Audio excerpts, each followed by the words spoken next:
Hi everyone, আমি পূজা। আমার নতুন একটি ব্লগে তোমাদের সবাইকে ওয়েলকাম। আশা করি সবাই খুব ভালো আছো, সুস্থ আছো, আমিও ভালো আছি। আজকে শনিবার 1 জুন, আমাদের এখানে আজকে ভোট রয়েছে, তো সবার ছুটি। সকালবেলা আমরা সবাই ভোট দিয়ে চলে এসেছি, তো ভাবলাম বিকেলের দিকটা কি করব। আজকে আমার বাবার সবারই অফিস ছুটি রয়েছে, তাই ভাবলাম একটু ঘুরে আসি।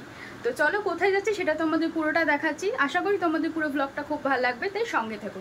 তো দেখতেই পাচ্ছ আমি এখানে পুরোপুরি রেডি হয়ে গিয়েছি, আর আজ যাচ্ছি নৈহাটি বড়মার মন্দিরে পুজো দিতে। এর আগেও বহুবার প্ল্যান করে যাওয়া হয়নি, আসলে মা না টানলে যাওয়া হয় না। আর এদিকেই মা বাবা দুজনে রেডি হয়ে গেছে, তো আমি মা বাবা তিনজনে মিলে বেরিয়ে পড়েছি। আর নৈহাটি বড়মার মন্দির আশা করি কম বেশি সবাই জানো কীভাবে যেতে হয়, তাও যারা জানো না তাদের জন্য বলে দিই। নৈহাটিতে যাওয়ার জন্য তোমরা শিয়ালদা থেকে কৃষ্ণনগরগামী যে কোনো ট্রেন, ব্যারাকপুর লোকাল বাদে যে কোনো ট্রেনে তোমরা যেতে পারো। সময় লাগবে ওই 50 মিনিট থেকে 1 ঘন্টা মতো।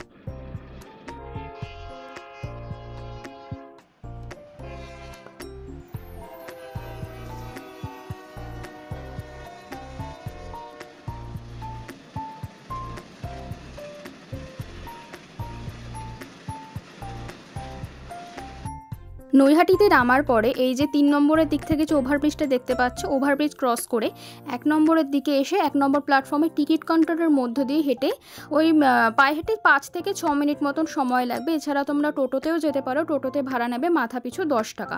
একদমই কম ডিস্টেন্স, তাই আমি বলবো যদি পসিবল হয় তোমরা হেঁটেই যেতে পারো।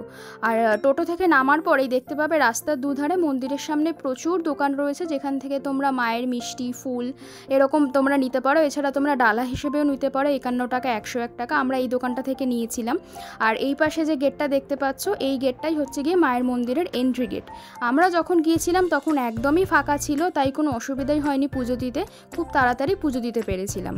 তো দেখো এই যে নিয়ে নিয়েছি পুজোর ডালা, এবার যাব ভেতরে। তো তোমরা ভেতরে তো আর বেশি কথা বলছি না, তোমরা মিউজিকের সঙ্গে এনজয় করো।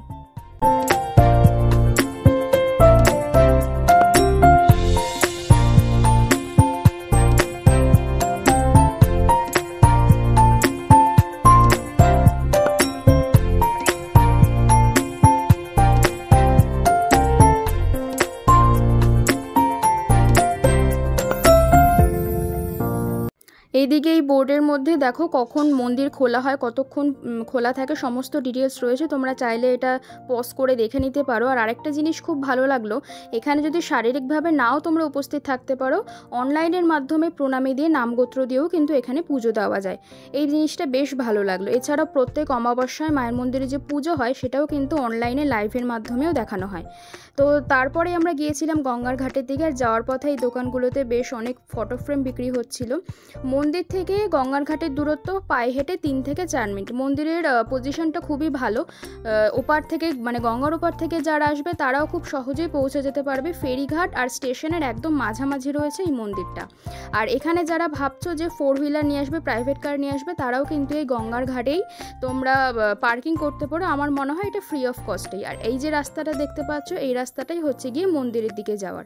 আর ফেরার পথেও তোমরা এই গঙ্গার ঘাট থেকে কিছুটা এগিয়ে আসলেই তোমরা স্টেশনে যাওয়ার ডিরেক্ট টোটো পেয়ে যাবে। সেক্ষেত্রেও ভাড়া নেবে মাথা পিছু 10 টাকা। আরেকটা কথা বলে রাখি, মন্দিরে কিন্তু প্রত্যেক মঙ্গল এবং শনিবার করে মায়ের ভোগ প্রসাদ দেওয়া হয় সন্ধ্যারতির পর। আমরাও গিয়েছিলাম শনিবার, কিন্তু সেই দিন যেহেতু আমাদের অনেক তাড়াতাড়ি পুজো হয়ে গিয়েছিল, সেই কারণে আমরা আর খুব বেশিক্ষণ ওয়েট করিনি, না হলে আমরাও হয়তো প্রসাদ পেতাম। তো যাই হোক, তারপর আমরা গঙ্গার ঘাট থেকে কিছুটা এগিয়ে এসে টোটো ধরে নিয়েছি। আর তোমরা পুরো রাস্তাটাতেই এরকম প্রচুর দুপাশে দোকান দেখতে পাবে, যেখান থেকে তোমরা টুকিটাকি কেনাকাটাও করতে পারো। মায়ের মূর্তি, ফটো ফ্রেম এরকম অনেক কিছু পাওয়া যাচ্ছিল। আর এখানে দেখো আমরা যখন গিয়েছিলাম তখন একদম ফাঁকা ছিল, তারপরেই মায়ের মন্দিরের সামনে কতটা ভিড় জমে গেছে। তো যাই হোক, আমি এই পুরো ভিডিওটা যথেষ্ট ইনফরমেটিভ বানানোর চেষ্টা করেছি যতটা সম্ভব। তো তোমাদের কেমন লাগলো অবশ্যই জানিও। যদি ভালো লাগে লাইক করো, শেয়ার করো, আর চ্যানেলে নতুন হলে সাবস্ক্রাইব করে পাশে থেকো। দেখা হচ্ছে নেক্সট ভিডিওতে। টাটা।